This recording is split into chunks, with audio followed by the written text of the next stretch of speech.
भाइयों और बहनों, दर्शकगण, श्रोतागण, मातृशक्ति को नमन। चैनल 24 प्लस न्यूज के खास, विशेष, मनमोहक, अच्छी शिक्षा देने वाला, अच्छा इंसान बनाने वाला और समाज के अंदर एक अच्छाई का वातावरण बनाने वाला पुनरुत्थान कार्यक्रम में आप सभी का हार्दिक स्वागत है, अभिनंदन है, सत्कार है। पुनरुत्थान का अर्थ होता है पुनर्जागरण, गिरकर के ऊपर की ओर उठना, अवनति से उन्नति की ओर जाना। और इस पुनरुत्थान कार्यक्रम में हम प्रतिदिन नए नए विषयों के साथ प्रवेश करते हैं। विषय स्वास्थ्य के संबंधी, शिक्षा और आपके धर्म, दर्शन, नैतिकता, लाइफ स्टाइल, जीवन निर्माण, ऐसे विषयों के साथ में हम प्रतिदिन जो है वह आपके सामने प्रस्तुत होते हैं। आज हमने आपके लिए एक विशेष प्रकार का विषय चयन किया है जो कि आपके जीवन की दिशा को बदल देगा। तो आज का हमारा विषय है विवेगे धम्ममाय्ये। ये एक संस्कृत का सूत्र है। इसका अर्थ होता है कि विवेक ही धर्म है। कितना सुंदर सूत्र है। हमारी भारतीय संस्कृति के बड़े बड़े धार्मिक ग्रंथों से ये सूत्र निकला है और सूत्र बहुत छोटा है लेकिन इसकी शिक्षा बहुत बड़ी है। विवेक ही धर्म है। कोई व्यक्ति ये देखे कि धर्म तो इतना जटिल है, इतने बड़े बड़े संस्कृत के सूत्रों को याद करना, प्रकांड पंडित बनना और दूसरा उसको खूब तोता रटन की तरह रटना और किस तरीके से ही किया जाए। लेकिन ये सूत्र कहता है कि विवेक ही धर्म है। आप विवेकशील बन जाओ, आप विवेक को पहचानो और सारा जीवन विवेक पूर्वक करो तो आप एक धार्मिक व्यक्ति बन जाओगे। कितनी सीधी सरल परिभाषा दी है। तो यहाँ पर दो शब्द है, विवेक और दूसरा धर्म। एक एक करके हम शब्दों को लेंगे। सबसे पहले हम देखेंगे ये विवेक हमारे इस बॉडी के अंदर कहाँ उत्पन्न होता है, इसका उत्पत्ति स्थल कहाँ है, वो ढूंढना पड़ेगा हमें।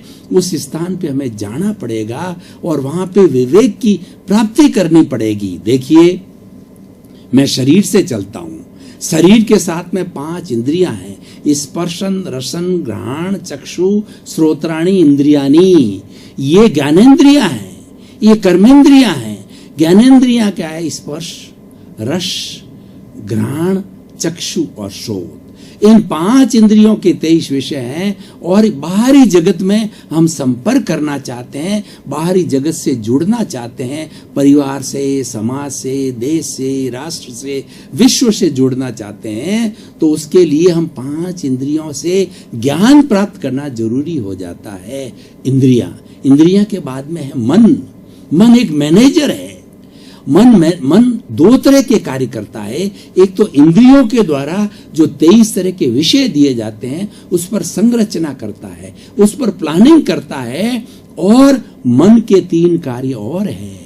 मन अगर भूतकाल के अंदर चला जाता है तो स्मृति करता है, मैं 10 साल का ऐसा था, वहां पढ़ा करता था, मेरा जन्म वहां हुआ, ये मेरे टीचर थे, मेरे माता पिता इस तरीके के थे और मैं वहां पर जाया करता था।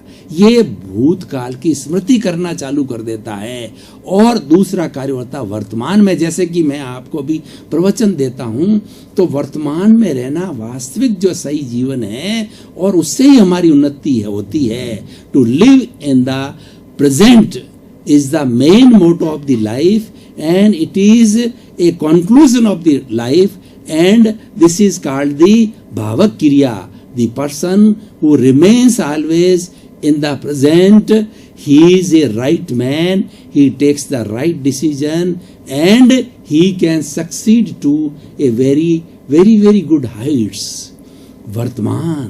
तीसरा भविष्य। मन भविष्य में जाता है तो कल्पना करता है कि मैं इस तरीके से कार्य करूंगा, मैं इंजीनियर बनूंगा, डॉक्टर बनूंगा, फैक्ट्री लगाऊंगा, वकील बनूंगा, इस तरह की कल्पना करता है। ये मन के 2 कार्य हो गए। मन के ऊपर जाए बुद्धि। वो मन इन सब की संरचना करके बुद्धि को देता है। बुद्धि दो तरह की होती है, सुबुद्धि और कुबुद्धि। अगर सुबुद्धि होती है तो जो इन्होंने ये रॉ मटेरियल दिया है, जो योजना बना के दी है, उसके ऊपर सही सही दिशा के अंदर निर्णय लेकर के और इस शरीर को चलाती है।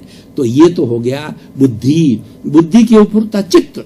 चित्त चेतना की शक्ति है और हमारी चेतना अनंत चित्तों वाली है। यानी हमारी चेतना यानी आत्मा, ये आत्मा जिस तक पहुंचती है वह चेतन हो जाता है। ये पूरा शरीर जड़ है लेकिन ये चेतनवत कार्य कर रहा है, बोल रहा है, हाथ पांव हिला रहा है। हमने देखा होगा प्राय कि इस आत्मा की साक्षी से ये शरीर जिंदा रहता है और अगर आत्मा इस शरीर से निकल जाती है तो राम नाम सत्य होता है और इस बॉडी का जो है चेहरा पहचान में नहीं आता है, खून उड़ जाता है और कीड़े मकोड़े आने चालू हो जाते हैं और लोग कहते हैं जल्दी ले जाओ, जल्दी ले जाओ, दुर्गंध हो जाती है। ये चेतना की शक्ति है और ये चेतना जिस स्तर तक जाती है, आंख के पास जाती है, दिमाग के पास जाती है, हाथ के पास जाती है, या हमारे जितने जितने अंदर जो सिस्टम है उन तक चेतना पहुंचती है तो वो जगह चेतनावान हो जाती है, प्राणवान हो जाती है। अब चित्त से आगे चलें तो वो होता है प्रज्ञा का जगत और विवेक प्रज्ञा के अंदर होता है और विवेक कभी भी गलत निर्णय नहीं लेता। विवेक व्यक्ति को गलत दिशा के अंदर नहीं जाने देता और ये जीवन की सर्वोच्चतम अवस्था है। जितने जितने महापुरुष हुए हैं, चाहे भगवान महावीर को ले, कृष्ण को ले, राम को ले और उसके बाद में महात्मा गांधी को ले या 24 तीर्थंकर हुए हैं उनको देखा जाए, ईसा मसीह को देखा जाए, मोहम्मद साहब को देखा, ज़रतुष्ट्र को देखा जाए, जितने भी बड़े बड़े लोग हुए हैं, विद्वान लोग हुए हैं, फिलोसफर हुए हैं, वो हमेशा जो है वह इस प्रज्ञा के जगत में जाते हैं। और गीता में भगवान कृष्ण ने कहा कि स्थित प्रज्ञ बनो। स्थित प्रज्ञ का अर्थ होता है अनुकूल प्रतिकूल परिस्थिति में सम रहना, कैसी भी स्थिति आवे उसमें विचलित नहीं रहना, ये प्रज्ञा का जगत है। और इसको अब मैं अगर मनोवैज्ञानिक भाषा के अंदर बात करूं तो अभी मैंने चित्त की बात करी, तो चित्त के ऊपर काम करने वाला जो है ये हमारा होता है चेतन मन, और जिसकी मैं प्रज्ञा की बात कर रहा हूं ये अवचेतन मन होता है, ये ब्रिज है। और तीसरा होता है अचेतन मन।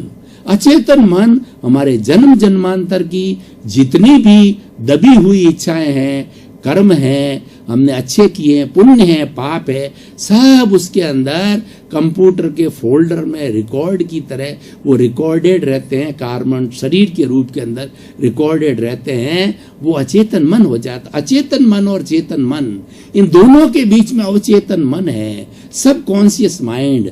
वहां पर प्रज्ञा है, वहां पर रूपांतरण होता है, वहां बड़ी फैक्ट्री है, वहां पे चेंज आता है। किसी व्यक्ति को बदलना होता है तो प्रज्ञा के जगत में जाता है। प्रज्ञा के जगत के अंदर विवेक आता है। विवेक का अर्थ होता है सावधानी पूर्वक, केयरफुली, और दूसरा ध्यान दे करके, और तीसरा है बिना आलस्य किए हुए अप्रमाद की अवस्था के अंदर विवेक की अवस्था कहलाती है।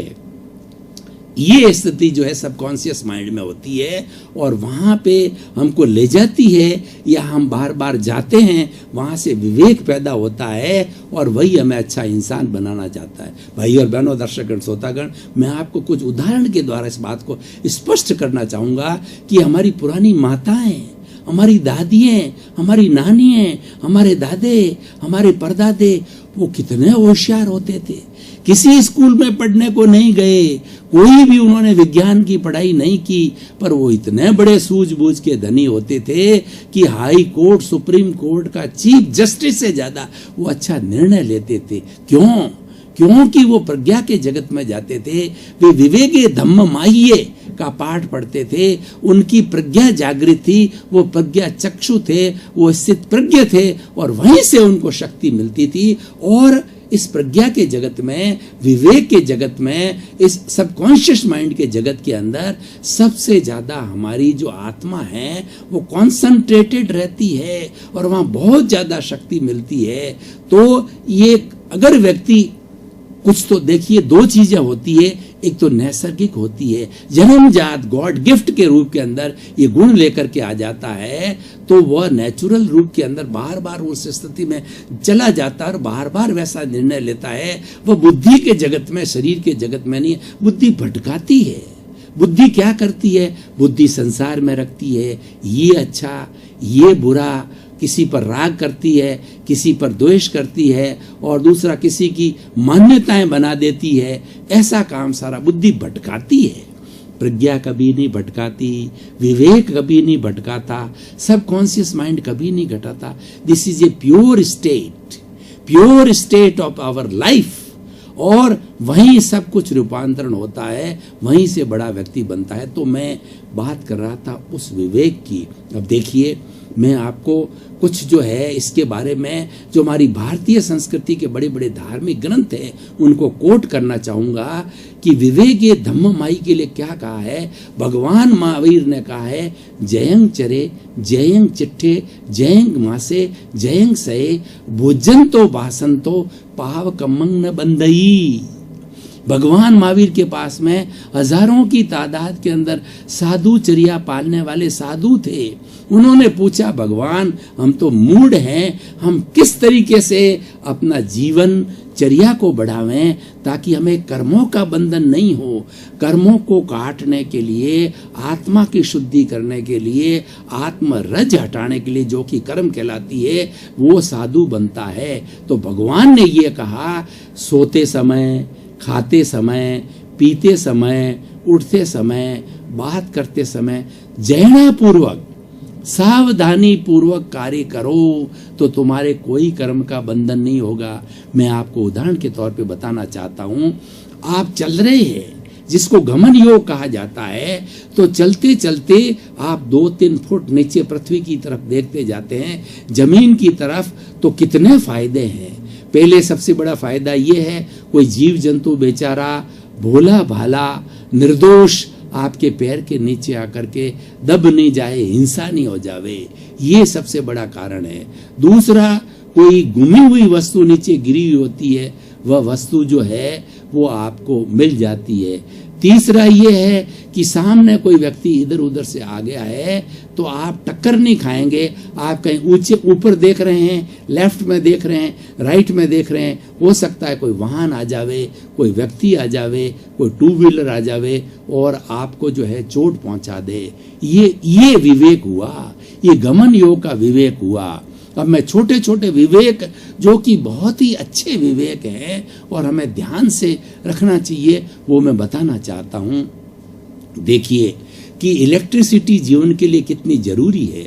उस इलेक्ट्रिसिटी को जो है हमने क्या कर रखा है कि हम जब घर के सभी सदस्य जो है काम कर रहे हैं तब तो हमने स्विच ऑन कर रखा है, ओके, लेकिन सभी सो गए और हमने जो है वो स्विच ऑफ नहीं किए, तो ये देखिए ये विवेक नहीं है, ये केयरलेसनेस है। इसीलिए विवेक धम्ममाइये का पाठ पढ़ाया जा रहा है कि आप जो है अपने घर की सब बत्तियों को बंद करो, वो अनावश्यक है, वो दुरुपयोग है। बत्ती जलती रहेगी तो बेचारे पतंगे, कीड़े मकोड़े जो है वो मर जाएंगे। और दूसरा क्या होगा, बिजली खर्च होगी तो किसी भाई को जो कि बिजली मिलनी चाहिएगी उसको बिजली मुहैया भी नहीं हो सकेगी।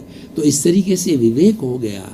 अब आप विवेक का देखिए कि मान लो कोई भी व्यक्ति दुकानदार है, दुकानदार मान लो कि मतलब खाद्य सामग्री का दुकानदार है, तो वो विवेक नहीं रखता है तो क्या होता है कि वो उसके डब्बे के अंदर खाने की चीजें हर डब्बे में अलग अलग पड़ी हुई है और वह उनकी सफाई नहीं करता है, उनके ऊपर ढक्कन नहीं देता है, उनको खुली रखता है, तो उसके अंदर बहुत से जानवर पैदा हो जाते हैं। और खास तौर से वर्षा की ऋतु होती है तो खाद्य सामग्री के अंदर, क्योंकि वो भी उनका भोजन होता है, बहुत से जानवर पैदा हो जाते हैं और उस चीज को गंदा कर देते हैं, इन्फेक्टेड कर देते हैं। तो ये कितनी बड़ी केयरलेसनेस है।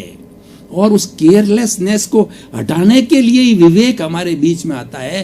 केयरफुल रहो, केयरलेसनेस को हटाओ। जीवन के किसी भी क्षेत्र के अंदर केयरलेसनेस नहीं रहनी चाहिए, वही धर्म है। अगर वो दुकानदार सभी बर्तनों के ढक्कन बंद करता है, उसमें कीड़े मकोड़े नहीं जाएंगे, कोई अशुद्धि नहीं जाएगी और चीज शुद्ध रहेगी और दुकानदार प्रसन्न रहेंगे कि यहाँ पर प्योर चीज मिलती है।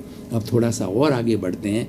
विवेक के माध्यम के अंदर देखिए कि हम घर में रहते हैं और घर में हमारे बहुत से सदस्य जो है एक साथ जॉइंट फैमिली में रहते हैं, और अगर हमारे को मान लीजिए कि ज़्यादा सदस्य होने के कारण जो है बाथरूम की सुविधा के लिए, भोजन के ऊपर समय पर भोजन परोसा जाने के रूप के अंदर, सामूहिक कार्य के अंदर अगर हम विवेक नहीं रखते हैं और हमारे थोड़ी देरी हो गई, अगर बाथरूम में अपनी टर्न आने में थोड़ी सी देर हो गई, भोजन चपाती आने में थोड़ी सी देर हो गई, या जो हमारा व्हीकल की चाबी मिलने में देर हो गई, किसी भी चीज की देर हो गई, तो आपका पारा एकदम चढ़ जाता है और मुंह से आप अनर्गल बोलने लग जाते हैं। उस अनर्गल बोलने से आपका गुस्सा आ जाता है, आपका टेम्परामेंट बढ़ जाता है और सामने वाला भी अव्यवस्थित हो जाता है। जो ढंग से काम करने वाला होता है वो भी नहीं करने पाती। ये अविवेक है,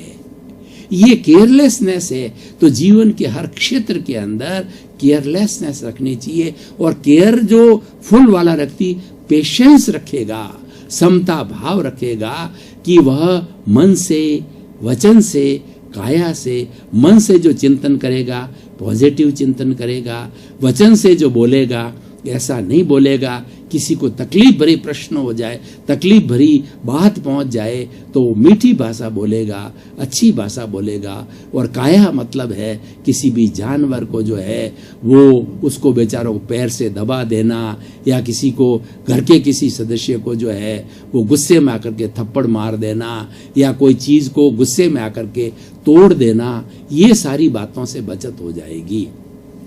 अब भाई और बहनों, दर्शकगण, हमने विवेक की बहुत लंबी चर्चा की। विवेक ये धम्म आइए, विवेक ही धर्म है। अब धर्म क्या है? धर्म हमारी भारतीय संस्कृति का प्राण है। हमारी भारतीय संस्कृति धर्म प्रधान है और भारतीय संस्कृति में धर्म आने के कारण ही हम आत्मवादी हैं, हम जो है वो चेतनावादी हैं, हम भौतिकता से आध्यात्मिक बन गए हैं इसी धर्म के कारण।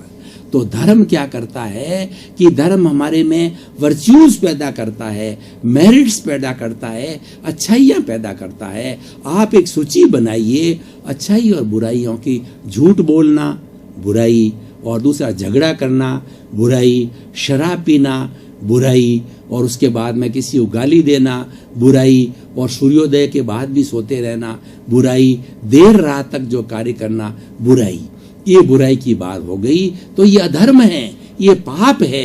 अब मैं अच्छाई की तरफ आता हूं कि इसी का रिवर्स है, इसका जो ऑपोजिट है वो धर्म है। वो क्या है? समय सूर्योदय से पहले उठना, किसी को गाली नहीं देना, झूठ नहीं बोलना, चोरी नहीं करना, बड़ों का सम्मान करना, बड़ों का विनय करना, घर के सभी सदस्यों के साथ में प्रेम का वातावरण रखना, वात्सल्य का वातावरण रखना। जिस हमारा जो कार्य क्षेत्र है हर एक के साथ जो है हम अच्छी तरह से पेश आए, उसको भाईवत, उसको आत्मवत समझें। तो ये धर्म की बात हो गई। तो विवेक ये धर्म, ये विवेक को धर्म इसीलिए कहा गया है कि विवेक हमें वैल्यूज देता है, विवेक हमें वर्च्यूज देता है, विवेक हमें मेरिट्स देता है, उसी का नाम धर्म है। तो इसीलिए विवेकवान प्राणी एक धार्मिक व्यक्ति हो जाएगा। विवेकवान व्यक्ति होगा, धार्मिक व्यक्ति होगा, किसी का शोषण नहीं करेगा और वो समाज के किसी भी व्यक्ति को दुख नहीं देगा, व्यक्ति नहीं प्राणी मात्र को भी दुख नहीं देगा, और उसका चिंतन हमेशा पॉजिटिव होगा, घर के सभी सदस्यों के साथ हिलमिल कर काम करेगा, वह विनयवान होगा और एक अच्छा इंसान बनेगा। और जहाँ भी वो खड़ा रहेगा उसका इम्पैक्ट जो साथ के लोगों के ऊपर बहुत ही सुंदर पड़ेगा। लोग उसके गुणों को ग्रहण करेंगे कि कितना विनयवान व्यक्ति है, कितना मीठा बोलता है, कितनी इसके अंदर वर्किंग ऊर्जा है। वर्तमान के हमारे प्रधानमंत्री को देखिए, नरेंद्र भाई मोदी को, जहां खड़े हो जाते हैं वहां मोदी मोदी मोदी के नारे लगते हैं, क्योंकि वो विवेकवान हैं और वो एक योग का जीवन जीते हैं।